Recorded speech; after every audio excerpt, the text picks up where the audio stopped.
Sir, ಸಾಕಷ್ಟು ಜನ ವಿದ್ಯಾರ್ಥಿಗಳು ಆರ್ಥಿಕವಾಗಿ ಹಿಂದುಳಿದಿರ್ತೀವಿ. ನಮಗೆಲ್ಲೋ ಒಂದು ಕಡೆ ನಾವು ಯಾವುದೇ ರೀತಿಯಲ್ಲಿ ಸ್ಪರ್ಧಾತ್ಮಕ ಪರೀಕ್ಷೆಗಳನ್ನು ಬರೆಯೋದಕ್ಕೆ ಸಾಧ್ಯವೇ ಇಲ್ಲ. ಕೋಚಿಂಗ್ ಕೂಡ ನಾವು ಫೀಸ್ ಕಟ್ಟೋದಕ್ಕೆ ಆಗೋದಿಲ್ಲ. ಆದರೆ ಎಲ್ಲೋ ಒಂದು ಕಡೆ ಅವರಲ್ಲಿ ತುಡಿತಾ ಇರುತ್ತೆ, ನಾನೊಂದು ಸರ್ಕಾರಿ ಉದ್ಯೋಗ ಪಡೆದುಕೊಳ್ಬೇಕು, ನನ್ನ ಜೀವನ ಸೆಟಲ್ ಆಗುತ್ತೆ ಅಂತ. ಸೊ ಈ ವಿಚಾರಕ್ಕೆ ಏನು ಹೇಳ್ತೀರಿ? ಯಾಕಂದ್ರೆ ಸರ್ಕಾರಿ ಉದ್ಯೋಗವೇ ಜೀವನ ಸೆಟಲ್ಗೆ ಹಾದಿನ ದಾರಿನ ಅಂತ. ನೋಡಿ, ಒಟ್ಟು ದೇಶದಲ್ಲಿ ಜಾಬ್ ಸೃಷ್ಟಿ ಆಗುತ್ತಲ್ಲ, ಅದರಲ್ಲಿ ಗೌರ್ಮೆಂಟ್ ಸರ್ವಿಸಸ್ ಅಂತ ಇರೋದೇನೆ 2%ಗಿಂತ ಕಡಿಮೆ. ಓಕೆ, ಮೊದಲು 2% ಇತ್ತು, ಈಗ ಪ್ರೈವೇಟೈಸೇಷನ್ ಜಾಸ್ತಿ ಆದಮೇಲೆ ಅದು ಕಡಿಮೆ ಆಗೋಗಿದೆ. ನನ್ನ ಪ್ರಕಾರ 1%ಗಿಂತ ಕಡಿಮೆ ಆಗೋಗಿದೆ. ಹಂಗಾಗಿ 1%ಗಿಂತ ಕಡಿಮೆ ಇರುವಂಥ ಗೌರ್ಮೆಂಟ್ ಸರ್ವಿಸ್ಗೆ ಅದು ಎಲ್ಲರಿಗೂ ಹೆಂಗೆ ಲಭ್ಯ ಆಗಕ್ಕೆ ಸಾಧ್ಯ, ಎಲ್ಲರಿಗೂ ಹೆಂಗೆ ಸಿಗಕ್ಕೆ ಸಾಧ್ಯ? ಹಾಗಾಗಿ ಇನ್ನು ಎಷ್ಟು ಆಪ್ಷನ್ಸ್ ಇದೆ, ಪ್ರೈವೇಟ್ ಸೆಕ್ಟ್ರಲ್ಲಿ ಇದೆ, ಅಗ್ರಿಕಲ್ಚರ್ ಸೆಕ್ಟರ್ ಇದೆ, ಇಂಡಸ್ಟ್ರಿ, ಸರ್ವಿಸ್ ಸೆಕ್ಟ್ರು, ಹಿಂಗೆ ಬೇಕಾದಷ್ಟು ಸೆಕ್ಟರ್ ಇದೆ. ಹಂಗಾಗಿ ಎಲ್ಲ ಸೆಕ್ಟ್ರಿಗೂ ವಿದ್ಯಾರ್ಥಿಗಳು ಹೋಗೋದಕ್ಕೆ ರೆಡಿ ಇರಬೇಕು ಅಂತ ನಾನು ಹೇಳಕ್ಕೆ ಇಷ್ಟಪಡ್ತೀನಿ. ಗೌರ್ಮೆಂಟ್ ಸರ್ವಿಸೇ ಮಾಡಬೇಕು ಅನ್ನೋಂಥವ್ರು ಗೌರ್ಮೆಂಟ್ ಸರ್ವಿಸ್ಗೆ ಬೇಕಾದಂಥ ಪ್ರಿಪ್ರೇಷನ್ಸ್ನ ಶುರು ಮಾಡ್ಕೋಬೇಕು ಅಂತ ನಾನು ಹೇಳಕ್ಕೆ ಇಷ್ಟಪಡ್ತೀನಿ.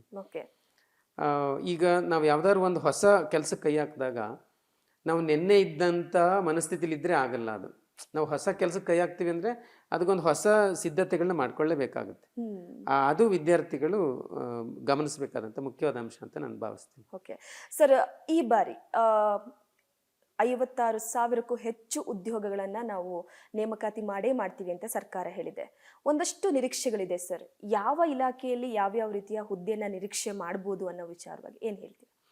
ನೋಡಿ, ಇದಕ್ಕೊಂದು ಸಣ್ಣ ಡಾಟಾ ನಿಮಗೆ ಹೇಳಕ್ಕೆ ಇಷ್ಟಪಡ್ತೀನಿ. ಓಕೆ, ಒಟ್ಟು ಕರ್ನಾಟಕ ಸರ್ಕಾರದಲ್ಲಿ ಗೌರ್ಮೆಂಟ್ ಅನೌನ್ಸ್ ಮಾಡಿರೋ ಹಾಗೆ 2,84,881 ಪೋಸ್ಟ್ ಖಾಲಿ ಇದೆ.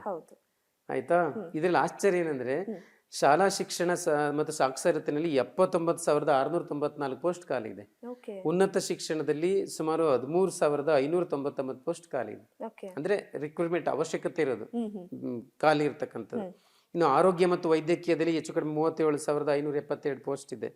ಒಳಾಡಳಿತ ಅಂತೇಳಿ 28,188. ಹಿಂದುಳಿದ ವರ್ಗಗಳ ಕಲ್ಯಾಣ ಇಲಾಖೆಯಲ್ಲಿ 8,525. ಈ ರೀತಿ ಪಶುಸಂಗೋಪನೆ 11,020. ಈ ರೀತಿ ಒಟ್ಟು ಟೋಟಲ್ಲು 43 ಇಲಾಖೆಗಳಲ್ಲಿ 2,84,881 ಪೋಸ್ಟ್ ಖಾಲಿ ಇದೆ. ಇಷ್ಟನ್ನು ಭರ್ತಿ ಮಾಡ್ತೀವಿ ಅಂತ ನಮ್ಮ ಕರ್ನಾಟಕ ಸರ್ಕಾರ ಅನೌನ್ಸ್ ಮಾಡಿದೆ. ಅವರ ಇದರಲ್ಲೇ ಪ್ರಣಾಳಿಕೆನಲ್ಲೇ ಅನೌನ್ಸ್ ಮಾಡಿದೆ. 2 ಲಕ್ಷಕ್ಕಿಂತ ಹೆಚ್ಚು ಜಾಬ್ನ ನಾವು ಸೃಷ್ಟಿ ಮಾಡ್ತೀವಿ ಅಂತ. ಈಗ ಒಳ ಮೀಸಲಾತಿಯ ಕಾರಣದಿಂದಾಗಿ ಸ್ವಲ್ಪ ತಡ ಆಯಿತು. ಹಂಗಾಗಿ ಅದು ಇಶ್ಯೂ ಇನ್ನೇನು ಫೈನಲ್ ಹಂತದಲ್ಲಿ ಇರೋದ್ರಿಂದ ಇನ್ನು 2 ವರ್ಷ ಸರ್ಕಾರಕ್ಕೂ ಟೈಮ್ ಇರೋದ್ರಿಂದ ಈ 2 ವರ್ಷದಲ್ಲಿ ಇಷ್ಟನ್ನು ಭರ್ತಿ ಮಾಡ್ತಾರೆ ಅಂತ ವಿದ್ಯಾರ್ಥಿಗಳು ನಂಬಿದ್ದಾರೆ. ನಾವು ಕೂಡ ನಂಬಿದ್ದೀವಿ. ಈಗ ಮೊದಲನೇ ಹಂತದಲ್ಲಿ 50,000 ಚಿಲ್ಲರೆ ಪೋಸ್ಟ್ಗಳನ್ನ ಭರ್ತಿ ಮಾಡ್ತೀವಿ ಅಂತ ಹೊರಟಿದ್ದಾರೆ. ಅದು ತುಂಬಾ ಸ್ವಾಗತಾರ್ಹ. ಎಷ್ಟು ಸಾಧ್ಯವಷ್ಟು ಬೇಗ ಅದನ್ನ ಮಾಡ್ತಕ್ಕಂಥದ್ದು ಮಾಡಬೇಕು ಅನ್ನೋದು ಎಲ್ಲರ ಒತ್ತಾಯ.